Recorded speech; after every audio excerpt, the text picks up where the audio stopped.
ನಮಸ್ಸೂರ್ಯಾಯ ಚಂದ್ರಾಯ ಮಂಗಳ ಬುಧಾಚ ಗುರು ಶುಕ್ರ ಶನಿಭ್ಯಚ್ಚ ರಾಹವೇ ಕೇತವೇ ನಮಃ. ಬಾಸ್ ಟಿ ವಿ ವೀಕ್ಷಕರೆಲ್ಲರೂ ಮಂಜುನಾಥ್ ಭಟ್ ಗುರುಜಿ ಮಾಡುವ ನಮಸ್ಕಾರಗಳು. ಶನಿ ಫಲ ವೃಷಭ ರಾಶಿ. ವೃಷಭ ರಾಶಿಯಲ್ಲಿ ಜನಿಸ್ತಕ್ಕಂಥ ವ್ಯಕ್ತಿಗಳಿಗೆ ಶುಭ ಫಲಗಳು ಪ್ರಾಪ್ತಿಯಾಗತ್ತೆ. ಕಾರಣ ವೃಷಭ ರಾಶಿಯಲ್ಲಿ ಇರತಕ್ಕಂಥ ವ್ಯಕ್ತಿಗಳಿಗೆ ಏಕಾದಶ ಸ್ಥಾನದಲ್ಲಿರತಕ್ಕಂಥ ಶನೇಶ್ವರನು ಎಲ್ಲ ರೀತಿಯ ಶುಭಫಲವನ್ನು ಕೊಡ್ತಾನೆ. 11ನೇ ಮನೆಯಲ್ಲಿರತಕ್ಕಂತಹ ಗ್ರಹಗಳು ಯಾವುದೇ ಇದ್ದರೂ ಕೂಡ ಶುಭಫಲಗಳನ್ನೇ ಹೇಳಬೇಕು ಅಂತ ಶಾಸ್ತ್ರ ಇದೆ, ಮತ್ತು ಶುಭಫಲಗಳೇ ಉಂಟಾಗುತ್ತೆ ಅಂತ ಇದೆ. ಆ ಕಾರಣದಿಂದ ಏಕಾದಶ ಸ್ಥಾನದಲ್ಲಿರತಕ್ಕಂತಹ ಶನೇಶ್ವರನು ಎಲ್ಲ ರೀತಿಯ ಫಲವನ್ನು ಕೊಡ್ತಾನೆ. ಅಂದರೆ ಯಾವುದೇ ರೀತಿಯ ದುಷ್ಪರಿಣಾಮಗಳನ್ನು ಕೊಡೋದಿಲ್ಲ. ಹಾಗಾಗಿ ವೃಷಭ ರಾಶಿಗೆ ಶನಿ ಕೂಡ ಮಿತ್ರನಾಗ್ತಾನೆ. ಇರತಕ್ಕಂಥ ಸ್ಥಳವೂ ಕೂಡ ಗುರುವಿನ ಕ್ಷೇತ್ರವಾಗ್ತದೆ, ಅಂದರೆ ಗುರುವಿನ ಭಾವ ಆಗ್ತದೆ. ಹಾಗಾಗಿ ಆ ಶನಿಯ ಒಂದು ಪ್ರಭಾವ ತುಂಬ ಒಳ್ಳೆಯ ಪ್ರಭಾವ ಇರುತ್ತದೆ. ಈ ಲಾಭದ ಶನಿ ಅಂತ ಹೇಳ್ತೀವಿ. ಅಂದರೆ ಲಾಭ ಸ್ಥಾನಕ್ಕೆ ಬಂದಿರತಕ್ಕಂಥ ಶನೀಶ್ವರನು ಎಲ್ಲ ರೀತಿಯ ಲಾಭಗಳನ್ನು ಕೊಡ್ತಾನೆ. ಯಾವ್ಯಾವ ರೀತಿಯ ಕೆಲಸ ಕಾರ್ಯ ಉದ್ಯೋಗ ವ್ಯವಹಾರ ವೃತ್ತಿಯನ್ನು ಬಿಸ್ನೆಸ್ಗಳನ್ನು ಮಾಡ್ತಾಯಿದ್ದೀರೋ ಅವರಿಗೆಲ್ಲ ಶುಭಫಲಗಳನ್ನೇ ಹೇಳಬೇಕು ಅಂತ ಇದೆ. ಆ ಕಾರಣದಿಂದ ವೃಷಭ ರಾಶಿಯಲ್ಲಿರತಕ್ಕಂಥ ವ್ಯಕ್ತಿಗಳಿಗೆ ಸ್ವಲ್ಪ ಮಟ್ಟಿಗೆ ತುಂಬ ಮುಂಚೆ ಕಷ್ಟಪಟ್ಟಿದ್ದೀರಿ. ಅಂದರೆ ಸುಮಾರು 1.5-2 ವರ್ಷದಿಂದ ಸುಮಾರು 2.5 ವರ್ಷ 2ರಿಂದ 2.5 ವರ್ಷದವರೆಗೆ ನಿಮ್ಮ ಕೆಲಸದಲ್ಲಿ ತೊಂದರೆ ಪಟ್ಟಿದ್ದೀರಿ. ಉದ್ಯೋಗದಲ್ಲಿ ನಿಮಗೆ ವೃತ್ತಿಯಲ್ಲಿ ತೊಂದರೆ ಆಗಿದೆ, ಬಿಸ್ನೆಸ್ ಮಾಡೋವರಿಗೆ ತೊಂದರೆ ಆಗಿದೆ. ಯಾಕೆ ಅಂತಂದರೆ ನಷ್ಟ ಆಗಿದೆ ಅಂತ ಹೇಳ್ತೀನಿ. ಅಂದರೆ ಕೈಯಲ್ಲಿ ದುಡ್ಡು ನಿಲ್ತಾ ಇರಲಿಲ್ಲ. ಈ ರೀತಿ ತೊಂದರೆಗಳು ಮುಂಚೆ ಆಗಿತ್ತು. ಆದರೆ ಈಗ ಹಾಗಲ್ಲ. ಈಗ ನಿಮಗೆ ಕೈಯಲ್ಲಿ ದುಡ್ಡು ಕಾಸು ಚೆನ್ನಾಗಿ ಓಡಾಡುತ್ತೆ, ಎಲ್ಲ ರೀತಿ ಅನುಕೂಲ ಆಗುತ್ತೆ. ನಿಮ್ಮ ಒಂದು ಹಣಕಾಸಿನ ಸ್ಥಿತಿ ತುಂಬ ಚೆನ್ನಾಗಿರುತ್ತೆ. ಬರತಕ್ಕಂಥದ್ದು ಬರುತ್ತೆ, ಕೊಡ್ತಕ್ಕಂಥದ್ದರಿಗೆ ಕೊಡ್ಬೋದು. ನಿಮ್ಮ ಕಮಿಟ್ಮೆಂಟ್ ಎಲ್ಲವೂ ಕೂಡ ಒಳ್ಳೆಯ ರೀತಿಯಲ್ಲಿ ಸುಖಮಯವಾಗಿರುತ್ತೆ ಜೀವನ ಅಂತಲೇ ಹೇಳಬೇಕು. ಹಾಗಾಗಿ ನಿಮಗೆ ಯಾವುದೇ ರೀತಿಯ ಅಡಚಣೆಗಳು ಇರೋದಿಲ್ಲ. ಒಂದು ವೇಳೆ ಇದ್ದರೆ ಅದು ತಾತ್ಕಾಲಿಕವಾಗಿದ್ದು ಹೋಗುತ್ತೆ. ಹಾಗಾಗಿ ಮುಂಚೆ ತುಂಬ ಕಷ್ಟಪಟ್ಟು ತಾವು ಬಂದಿರತಕ್ಕಂಥವ್ರು, ತುಂಬ ಕಷ್ಟಪಟ್ಟು ಜೀವನದಲ್ಲಿ ಒಂದು ಸ್ಥಾನಮಾನವನ್ನು ಗಳಿಸಿಕೊಂಡಿರ್ತಕ್ಕಂಥ ವ್ಯಕ್ತಿಗಳು ಇವತ್ತಿನ ದಿವಸ ನಿಮಗೆ ಸುಖ ಶಾಂತಿ ದೊರಕತ್ತೆ ಅನ್ನೋದು ಬಹಳ ಸಂತೋಷದ ವಿಚಾರವಾಗಿದೆ. ತುಂಬ ಪರಿಶ್ರಮವನ್ನು ಪಟ್ಟು ತಾವು ಜೀವನದಲ್ಲಿ ಮನೆ ಮಕ್ಕಳು ತಂದೆ ತಾಯಿ ಸಮಾಜ ಎಲ್ಲವನ್ನೂ ಗಮನದಲ್ಲಿಟ್ಟುಕೊಂಡು ಒಳ್ಳೆಯ ಒಂದು ಸ್ಥಾನಮಾನ ಹುದ್ದೆಯಲ್ಲಿ ತಾವಿದ್ದೀರಿ, ಒಳ್ಳೆಯ ಜೀವನವನ್ನು ಮಾಡ್ತಾ ಇದ್ದೀರಿ, ಒಳ್ಳೆಯ ಹಣಕಾಸು ವೃತ್ತಿಯಲ್ಲಿ ಇವಾಗ ಅನುಕೂಲ ಆಗ್ತಾ ಇದೆ ನಿಮಗೆ. ಹಾಗಾಗಿ ನಿಮಗೆ ಒಳ್ಳೆಯ ಫಲಗಳು ಈಗ ಉಂಟಾಗುತ್ತೆ ಅಂತ ನಾವು ಹೇಳಬೇಕು. ಅಲ್ಲದೆ ಇನ್ನು ಹಣಕಾಸಿನ ವಿಚಾರ ಬಂದಾಗ ಒಳ್ಳೆಯದು ಆದರೆ ಆಗಲಿಲ್ಲ. ಇನ್ನು ಬೇರೆ ಬೇರೆ ವ್ಯಂಗಲಲ್ಲೂ ನಾವು ಅಂದರೆ ಬೇರೆ ಬೇರೆ ರೀತಿಯಲ್ಲೂ ನಾವು ಚಿಂತನೆಯನ್ನು ಮಾಡಬೇಕು. ಅಂದರೆ ತಂದೆ ತಾಯಿಗಳನ್ನು ಸ್ವಲ್ಪ ಮಟ್ಟಿಗೆ ನೋಡ್ಕೋಬೇಕು. ಯಾಕೆ ಅವರಿಗೆ ಶೀತ ಪಿತ್ತ ಕಫ ಹೀಗೆ ತ್ರಿದೋಷದಿಂದ ಅವರು ನರಳುವಂತಹದ್ದು ಯೋಗಗಳಿರುತ್ತೆ. ಹಾಗಾಗಿ ಅವರು ಯಾವುದೇ ರೀತಿಯ ಅವ್ರ ಕಷ್ಟ ಕಾರ್ಪಣ್ಯಕ್ಕೆ ತಂದೆ ತಾಯಿಗಳನ್ನು ನಾವು ಬಿಡಬಾರ್ದು. ಅವರ ಸುಖ ಶಾಂತಿಯಿಂದ ಇರಬೇಕು, ನೆಮ್ಮದಿಯನ್ನು ಕಾಪಾಡ್ಕೋಬೇಕು, ಅವರ ಆಶೀರ್ವಾದವನ್ನು ನೀವು ಪಡಿಬೇಕು. ಅದರಿಂದ ಒಳ್ಳೆಯದಾಗತ್ತೆ. ಮತ್ತು ಭಗವಂತನ ಯಾವತ್ತೂ ಕೂಡ ಮರಿಬಾರದು, ನೆನಪಿಟ್ಕೋಬೇಕು, ಜ್ಞಾಪಕದಲ್ಲಿ ಇಟ್ಕೋಬೇಕು. ಶನೀಶ್ವರನ ನೀವು ನೆನಪಿಟ್ಟುಕೊಂಡು ಜ್ಞಾಪಕ ಇಟ್ಟುಕೊಂಡು ಅವನು ಪ್ರಾರ್ಥನೆ ಮಾಡಿಕೊಂಡು ನೀವು ಯಾವ ಕೆಲಸಕ್ಕೆ ಹೋಗಿ ನಿಮ್ಮೆಲ್ಲ ಕೆಲಸ ಕಾರ್ಯಗಳು ಕೂಡ ಸುಭೀಕ್ಷವಾಗಿ ಆಗ್ತದೆ. ಆ ಕಾರಣದಿಂದ ಶನೀಶ್ವರನ ಮರಿಬಾರ್ದು. ಮಾತ್ರ ಪ್ರಾಬ್ಲಮ್ ಬರುತ್ತೆ. ಮರೆತರೆ ನೆನಪು ಮಾಡ್ತಾನೆ. ಹಾಗಾಗಿ ನೆನಪು ಬರೋಕ್ಕೆ ಮರೀಲೇಬಾರ್ದು. ಆವಾಗ ಎಲ್ಲ ರೀತಿಯ ಅನುಕೂಲಗಳು ನಮಗೆ ಭಗವಂತನೇ ನಮಗೆ ದಯಪಾಲಿಸ್ತಾನೆ ಅನ್ನುವಂಥದ್ದು. ಹೀಗೆ ಇತಿಹಾಸಗಳನ್ನು ನೋಡ್ತೀವಿ. ಭಗವಂತ ಬಂದಿದ್ದಾನೆ ಅಂತಂದರೆ ಕಷ್ಟ ಕೊಡ್ತಾನೆ ಅನ್ನೋಂಥದ್ದಲ್ಲ. ಇತಿಹಾಸ ನೋಡಿ ವಿಕ್ರಮಾದಿತ್ಯನ ಕಥೆಯನ್ನು ನಾವು ಕೇಳಿದ್ದೀವಿ. ಅದೇ ರೀತಿಯಾಗಿ ನಳದಮಯಂತರ ಕಥೆಯನ್ನು ಕೇಳಿದ್ದೀವಿ. ಹೀಗೆ 33 ಕೋಟಿ ದೇವತೆಗಳಿಗೂ ಕೂಡ ಭಗವಂತ ಬಿಡಲಿಲ್ಲ, ಹರಿಹರ ಬ್ರಹ್ಮನಿಗೂ ಬಿಡಲಿಲ್ಲ. ಎಲ್ರಿಗೂ ಕರ್ಮದ ಫಲ ಎನ್ನುವಂತಹದ್ದು ಬರುತ್ತೆ ಎನ್ನುವಂತಹದ್ದು ನಮಗೆ ಶತಸಿದ್ಧ. ಆದರೆ ಈಗ ನಿಮಗೆ ಶುಭಫಲಗಳು ಪ್ರಾಪ್ತಿಯಾಗಿದೆ. ಮತ್ತು ತಂದೆ ತಾಯಿಯ ಜೊತೆ ಒಳ್ಳೆಯ ಸೌಹಾರ್ದಯುತವಾಗಿರುತ್ತೆ, ಜೀವನ ಚೆನ್ನಾಗಿರುತ್ತೆ. ಮಕ್ಕಳು ಚೆನ್ನಾಗಿ ಓದ್ಕೊಂಡು ಮಾಡಿಕೊಂಡು ಒಳ್ಳೆಯ ವಿದ್ಯಾಭ್ಯಾಸವನ್ನು ಮಾಡ್ತಾ ಇದ್ದಾರೆ. ನಿಮ್ಮ ಮಕ್ಕಳು ಗಣಿತಶಾಸ್ತ್ರದಲ್ಲಿ ತುಂಬ ಬುದ್ಧಿವಂತರಿದ್ದಾರೆ.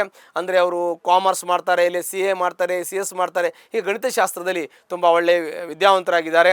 ಇನ್ನು ಎರಡನೇದಾಗಿ ಬಿಸ್ನೆಸ್ಸಲ್ಲಿ ಅವರು ಒಳ್ಳೆಯ ಹೆಸರು ಮಾಡುವಂಥ ಯೋಗ ನಿಮ್ಮ ಮಕ್ಕಳಿಗಿರ್ತದೆ. ಅಲ್ಲದೆ ನಿಮಗೆ ಆಸ್ತಿಯನ್ನು ತೆಗೆದುಕೊಳ್ಳುವಂಥ ಯೋಗ, ಮನೆ ಕಟ್ಟುವಂಥ ಯೋಗ ಕೂಡ ನಿಮಗೆ ಪ್ರಾಪ್ತಿಯಾಗತ್ತೆ. ಫ್ಲಾಟ್ ತಗೋಬೋದು, ಕೃಷಿ ಜಮೀನು ತಗೊಳ್ಳುವಂಥ ಯೋಗ ಇದೆ. ಆದರೆ ಇವಾಗ ಆಗಲ್ಲ, ಸ್ವಲ್ಪ ಕಾಲಾವಕಾಶ ಬೇಕಾಗತ್ತೆ. ಹಾಗಾಗಿ ಸುಮಾರು ಇವಾಗ ನಿಮಗೆ 2.5 ವರ್ಷಗಳ ಕಾಲದಲ್ಲಿ ಸುಮಾರು 1 ವರ್ಷದ ಒಳಗಡೆ ಇವೆಲ್ಲ ನಿಮಗೆ ನೆರವೇರುವಂತಹ ಒಂದು ಸಾಧ್ಯತೆಗಳು ಯೋಗಗಳು ಕೂಡ ಗುಣಲಕ್ಷಣಗಳು ಕೂಡ ಇರುತ್ತೆ. ಹಾಗಾಗಿ ಈ ಒಂದು ವೃಷಭ ರಾಶಿಯಲ್ಲಿರ್ತಕ್ಕಂಥ ವ್ಯಕ್ತಿಗಳು ಹೆಚ್ಚಿನ ಚಿಂತನೆಯನ್ನು ಒಳ್ಳೆಯದನ್ನು ಮಾಡ್ಕೊಂಡು ಹೋದಾಗ ಖಂಡಿತ ಅವರಿಗೆ ಒಳ್ಳೆಯದಾಗುವ ಯೋಗಗಳು ಕೂಡ ಇರುತ್ತೆ. ಮತ್ತು ದಾಂಪತ್ಯದಲ್ಲಿ ಸುಖಮಯವಾಗಿರ್ತಕ್ಕಂಥ ದಾಂಪತ್ಯ ಜೀವನ ಚೆನ್ನಾಗಿರುತ್ತೆ. ಮತ್ತು ಶತ್ರು ನಿಗ್ರಹ ಆಗ್ತದೆ. ಕೋರ್ಟು ಕಚೇರಿ ವ್ಯಾಜ್ಯ ವ್ಯವಹಾರ ಎಲ್ಲ ಶತ್ರುಧ್ವಂಸ ಆಗುವಂಥ ಯೋಗ ಕೂಡ ಇರುತ್ತೆ. ಆರೋಗ್ಯ ಚೆನ್ನಾಗಿ ಇರಲ್ಲ, ಸ್ವಲ್ಪ ಮಟ್ಟಿಗೆ ನಿಮಗೆ ತ್ರಿದೋಷ ಅಂತ ಹೇಳ್ತೀವಿ. ಕಫ ಪಿತ್ತ ವಾತ ಇದಕ್ಕೆ ಸಂಬಂಧಪಟ್ಟಂತೆ ಸ್ವಲ್ಪ ಜಾಯಿಂಟ್ ಪೇನು, ಗಂಟು ನೋವು, ಆಮೇಲೆ ಕೆಲವೊಂದಷ್ಟು ಸಲ ನಿಮಗೆ ಕತ್ತು ನೋವು ಬರೋದು, ನರಗಳ ವೀಕರಿಸಿ ಇವೆಲ್ಲ ಇರುತ್ತೆ. ಅದು ವಯೋಮಿತಿಯ ಪ್ರಕಾರ ಇರ್ತದೆ. ಈಗ 60 ವಯಸ್ಸಾಗಿರೋರಿಗೆ ಏನು ಆ ಕಾಯಿಲೆಗಳು ಅಥವಾ ಅಶಕ್ತತೆಗಳಿರ್ಬೋದು, ಅದು 25 ವರ್ಷಕ್ಕೆ ಇರೋದಿಲ್ಲ. ಹಾಗೆ ವಯೋಮಿತಿ ಅಂತ ನಾವು ಏನು ಹೇಳ್ತೀವಿ ಅಂತಂದರೆ ಅದು ಜಾತಕ ನೋಡಬೇಕಾಗ್ತದೆ. ನಿಮ್ಮ ಜಾತಕ ಭಾವದಲ್ಲಿ ಚೆನ್ನಾಗಿತ್ತು ಅಂತಂದ್ರೆ ಆವಾಗ ಯಾವ ವಯಸ್ಸಲ್ಲಿ ಯಾರಿಗೂ ಏನು ತೊಂದರೆ ಆಗದೇ ಇರಬಹುದು, ಆಗೋ ತೊಂದರೆ ಆಗದೇ ಇರಬಹುದು. ಅಂಥ ತೊಂದರೆಯಿಂದ ಕಷ್ಟದಿಂದ ತಾವು ಪಾರವಾಗುವಂಥ ಯೋಗವು ಕೂಡ ನಿಮಗೆ ಪ್ರಾಪ್ತಿಯಾಗುತ್ತೆ. ಮತ್ತು ತಂದೆ ತಾಯಿಗಳ ಅನುಗ್ರಹ ಸದಾಕಾಲ ಇರುತ್ತೆ. ಪಿತರಾಯಿತ ಆಸ್ತಿ ಸಿಗುವಂಥ ಯೋಗ ನಿಮಗಿದೆ. ನಿಮಗೆ ಹೆಂಡತಿ ಮನೆ ಆಸ್ತಿ ಸಿಗುವಂಥ ಯೋಗ, ಮತ್ತು ಗಂಡನ ಮನೆ ಆಸ್ತಿ ಸಿಗುವಂಥ ಯೋಗ, ಮಕ್ಕಳಿಗೆ ಪಿತರಾಯಿತ ಆಸ್ತಿ ಸಿಗುವಂಥ ಯೋಗವು ಕೂಡ ನಿಮಗೆ ಪ್ರಾಪ್ತಿಯಾಗುತ್ತೆ.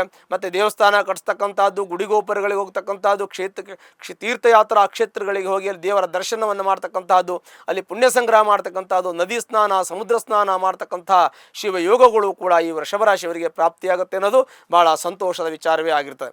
ಅದು ಅಲ್ಲದೇನೆ ಇನ್ನು ವೃತ್ತಿಯಲ್ಲಿ ನಿಮಗೆ ಹೆಚ್ಚಿನ ಅನುಕೂಲ ಏನಂತಂದರೆ ನಿಮಗೆ ಪ್ರಮೋಷನ್ ಸಿಗ್ತಕ್ಕಂಥದ್ದು, ಸ್ಥಾನ ಬದಲಾವಣೆ ಅಂದರೆ ಇರೋ ಸ್ಥಾನದಿಂದ ಇನ್ನೂ ಒಳ್ಳೆ ಉತ್ತಮ ಸ್ಥಾನಕ್ಕೆ ಹೋಗ್ತಕ್ಕಂಥದ್ದು, ಉನ್ನತ ಮಟ್ಟಕ್ಕೆ ಸ್ಥಾನಕ್ಕೆ ಹೋಗ್ತಕ್ಕಂಥದ್ದು ಇವೆಲ್ಲ ಯೋಗಗಳಿದೆ. ರಾಜಕೀಯದಲ್ಲಿರ್ತಕ್ಕಂಥ ವ್ಯಕ್ತಿಗಳಿಗೆ ರಾಜಕೀಯದಲ್ಲಿ ಯಶಸ್ಸು, ಕೀರ್ತಿ, ಲಾಭ, ಜಯ ಹೀಗೆ ಸರ್ವತೋಮುಖವಾಗಿರ್ತಕ್ಕಂಥ ಯಶಸ್ಸು ಕೊಡ್ತಕ್ಕಂಥದ್ದು ಆ ಭಗವಂತನು ಶಿವಫಲವನ್ನು ಕೊಡೋದಕ್ಕೆ ಅಂತ ನಿಮ್ಮ ಜಾತಕದಲ್ಲಿದ್ದಾನೆ ಅಂತ ನಾವು ಹೇಳಬೇಕಾಗತ್ತೆ. ಆ ಕಾರಣದಿಂದ ಎಲ್ಲ ರೀತಿಯ ಶಿವಫಲಗಳು ನಿಮಗೆ ಪ್ರಾಪ್ತಿಯಾಗತ್ತೆ. ಅದು ಅಲ್ಲದೆ ಈ ಒಂದು ಏಕಾದಶ ಸ್ಥಾನದಲ್ಲಿರ್ತಕ್ಕಂಥ ಶನಿ ಜ್ಞಾನವನ್ನು ಕೊಡ್ತಾನೆ, ವೈರಾಗ್ಯವನ್ನು ಕೊಡ್ತಾನೆ, ಪ್ರಜ್ಞೆಯನ್ನು ಕೊಡ್ತಾನೆ, ಒಳ್ಳೆಯ ಈ ಒಂದು ಕಷ್ಟದಿಂದ ಪಾರು ಮಾಡ್ಕೊಂಡು ಹೋಗ್ತಾನೆ. ನಿಮಗೆ ಈಗಾಗಲೇ ಕಷ್ಟ ಇದೆ ಹಿಂದೆ, ಅದನ್ನು ಮುಂದೆ ಪಾರು ಮಾಡ್ತಾನೆ. ಈಗ ಶನಿಯ ಪ್ರಭಾವ ಪ್ರಾರಂಭ ಆಗುತ್ತೆ. ಈ ಒಂದು ಕೆಲವೇ ದಿನಗಳಲ್ಲಿ, ತಿಂಗಳುಗಳಲ್ಲಿ ಪ್ರಾರಂಭ ಆಗುತ್ತೆ, ಶಿವಫಲಗಳು ಪ್ರಾರಂಭ ಆಗುತ್ತೆ. ಆ ಶಿವಫಲವನ್ನು ಒಳ್ಳೆಯ ರೀತಿಯಲ್ಲಿ ನೀವು ಅನುಭವಿಸ್ಕೊಂಡು ಹೋಗ್ಬೋದು. ಹಾಗಾಗಿ ನಿಮ್ಮೆಲ್ಲ ಜೀವನ ಸುಖಮಯವಾಗಿರುತ್ತೆ. ಏನೇ ಕಷ್ಟ ಇದ್ದರೂ ಕೂಡ ನಿಮ್ಮ ಜಾತಕವನ್ನು ಪರಿಶೀಲನೆ ಮಾಡಿಕೊಡಿ. ನಿಮ್ಮ ಜಾತಕದಲ್ಲಿ ದಶಾಭುಕ್ತಿ ಏನಾದ್ರು ಮಾರಕಾಧಿಪತಿ ದಶೆ ಅಥವಾ ಬಾಧಕಾಧಿಪತಿ ಏನಾದರೂ ಕೆಟ್ಟೋಗಿದ್ದರೆ ಆವಾಗ ತೊಂದರೆ ಆಗ್ಬೋದು. ಮಾರಕ ಮತ್ತು ಬಾಧಕವನ್ನು ನೋಡಬೇಕು, ಯೋಗಕಾರಕನನ್ನು ನೋಡಬೇಕು. ಹೀಗೆಲ್ಲವನ್ನು ನೋಡಿ ನಿಮ್ಮ ಜಾತಕವನ್ನು ಪರಿಶೀಲನೆ ಮಾಡಿದಾಗ ನಿಮ್ಮ ಜಾತಕದಲ್ಲಿ ಏನಾದರೂ ಸಮಸ್ಯೆಗಳಿದ್ದರೆ ನಿಮಗೆ ತೊಂದರೆ ಆಗಬೇಕೆ ಹೊರತು ಗೋಚರದಲ್ಲಿ ಶನಿಯ ಪ್ರಭಾವದಿಂದ ನಿಮಗೆ ಒಳ್ಳೆಯ ಪ್ರಭಾವಗಳು, 7 ಯೋಗಗಳು ಉಂಟಾಗುತ್ತೆ ಅನ್ನುವಂಥದ್ದು ಭಾಳ ಮುಖ್ಯವಾಗಿರ್ತದೆ. ಹಾಗಾಗಿ ನಿಮಗೆಲ್ಲ ರೀತಿಯ ಶಿವಫಲಗಳು, ಸಾಮಾನ್ಯವಾಗಿ ನಿಮಗೆಲ್ಲ ಶಿವಫಲಗಳೇ ಈ ವೃಷಭ ರಾಶಿಯವರಿಗೆ ಪ್ರಾರಂಭ ಆಗುತ್ತೆ ಅಂತ ಹೇಳೋದು ಭಾಳ ಸಂತೋಷ ವಿಚಾರ. ಹಾಗಾಗಿ ತಾವು ಎಲ್ಲ ರೀತಿಯಲ್ಲೂ ಧನಾತ್ಮಕವಾಗಿರ್ತಕ್ಕ ಚಿಂತನೆಯನ್ನು, ಯೋಚನೆಯನ್ನು ಮಾಡ್ಕೊಂಡು ಹೋಗಿ ಎಲ್ಲ ರೀತಿಯಲ್ಲೂ ಒಳ್ಳೆಯದನ್ನು ಮಾಡಿಕೊಂಡು ನೀವು ಹೋದಾಗ ನಿಮ್ಮ ಒಂದು ನಿಷ್ಠೆ, ನಿಮ್ಮ ಶ್ರದ್ಧೆ, ನಿಮ್ಮ ಭಕ್ತಿ, ನಿಮ್ಮ ಒಂದು ಪಾರಾಯಣ, ನಿಮ್ಮ ಒಂದು ನಿಷ್ಠೆ, ನಿಮ್ಮ ಒಂದು ಪ್ರಾಮಾಣಿಕತೆ ಇವೆಲ್ಲವೂ ಕೂಡ ನಿಮಗೆ ಒಳ್ಳೆಯ ಫಲವನ್ನು ಕೊಡೋದಕ್ಕೆ ಎಲ್ಲ ಪೂರಕವಾಗಿರುತ್ತೆ ಎನ್ನುವಂತಹದ್ದು ಬಹಳ ಸಂತೋಷ ವಿಚಾರ. ಹಾಗಾಗಿ ವೃಷಭ ರಾಶಿಯಲ್ಲಿ ಜನಿಸ್ತಕ್ಕಂಥ ವ್ಯಕ್ತಿಗಳೆಲ್ಲ ರೀತಿಯ ಶುಭಗಳನ್ನು ಅನುಭವಿಸುವಂಥ ಯೋಗಗಳು ಉಂಟಾಗುತ್ತೆ.